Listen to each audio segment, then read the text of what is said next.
Hi, today I'm replacing this 2015 Ford Escape 1.6 engine, the Serpentine belt, all right? To remove this, replace this Serpentine belt, the first thing you gotta do is, this is a tire well on the passenger side, all right? That's about 7 millimeter.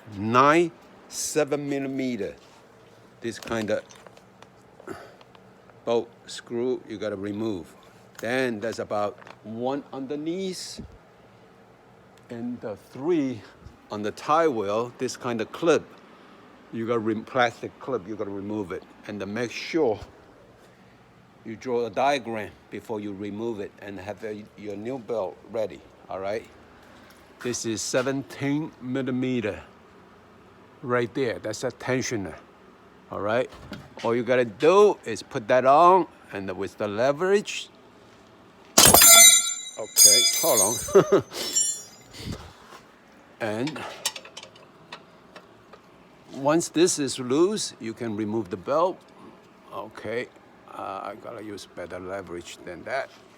And that's it, simple as that, all right? Just make sure you bind the right belt, because the different engine, they have a 2.0, 2.4, I believe it. That's the 2 Serpentine belt system. One is the crankshaft with AC, the other, another one.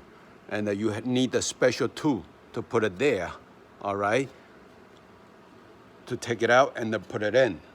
And this is the simple one, 1.6. Basically, it's just the 17 millimeter tensioner.